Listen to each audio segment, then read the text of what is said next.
Mr. Will. I now call upon Dr. Jon Gerard, who is representing the Liberal Party of Manitoba.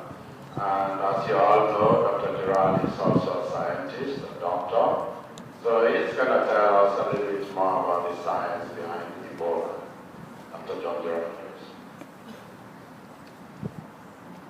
Thank you, Peter. First of all, welcome to the Manitoba Legislature. It is really important that you are here because the message that you are sending today is a very important one for people in Manitoba and Canada to hear. We have an Ebola epidemic outbreak in Sierra Leone, in Guinea, and in Liberia to an extent which has never happened before. And, the size of this outbreak is much larger than any other Ebola outbreak before. It is a very dangerous disease. The mortality rate has been in the range of 90% historically, but this time around it looks like it's about 50%. That's the good news, but 50% is still very horrific. That's very, very high. And so it is important that we have a lot of attention globally to what's happening. It is good that President Obama yesterday recognized the seriousness of this problem and called it a global security threat. And he is now starting to use his powers as president to address this as a global security threat, recognizing the severity of what is happening in Sierra Leone and in Liberia and in Guinea in particular.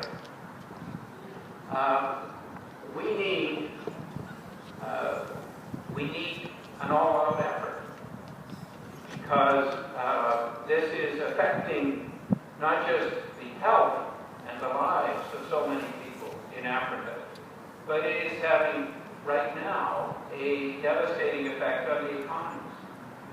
Because what has happened in terms of closing borders, closing planes not going in, ships not stopping, it's hard to get gasoline, it's hard to get food and other supplies in when we need to get them in to help people out. And not being able to address the economic conditions can only make the situation worse.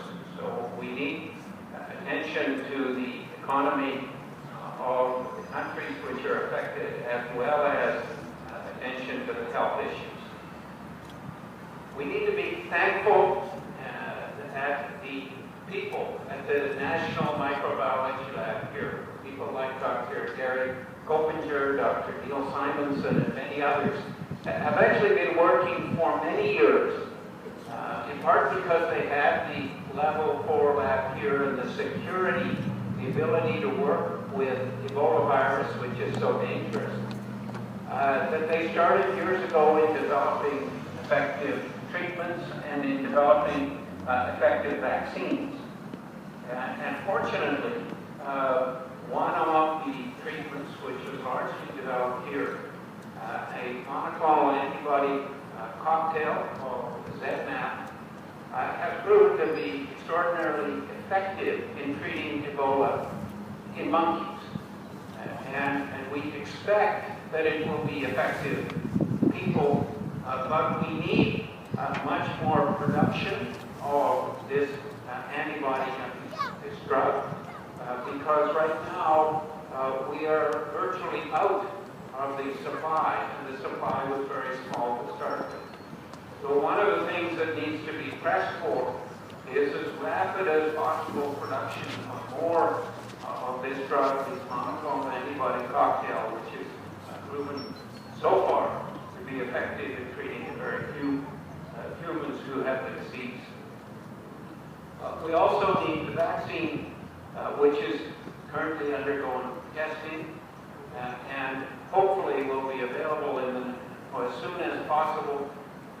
But that vaccine has proven to be very effective against monkeys, and hopefully we can push in an all-out effort to get it ready and used as soon as possible.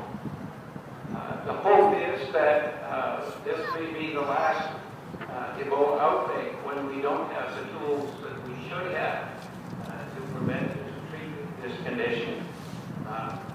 But we need to ramp up the effort now and do it really urgently. Much of the effort to date has been led by organizations like Doctors Without Borders, but we need internationally a much more coordinated effort.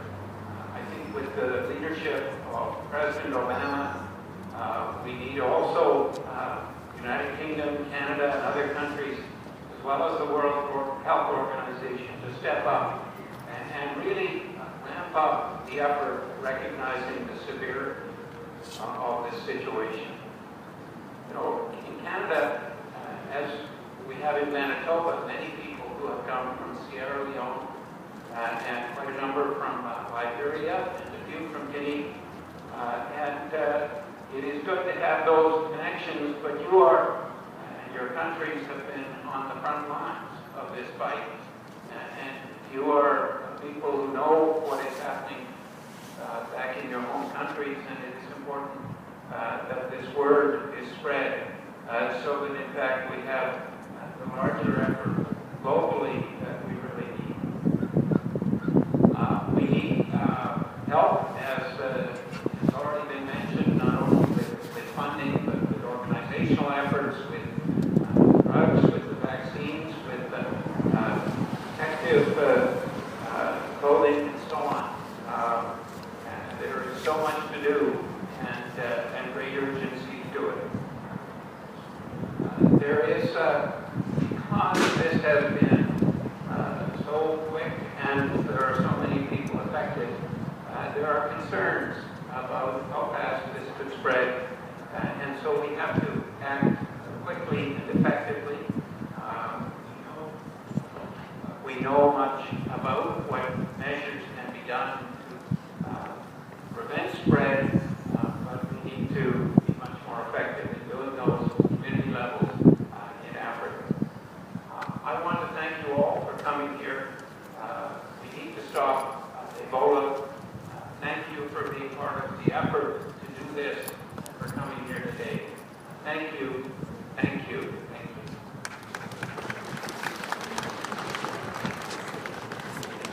Thank you very much, Dr. Gerard, as always, around.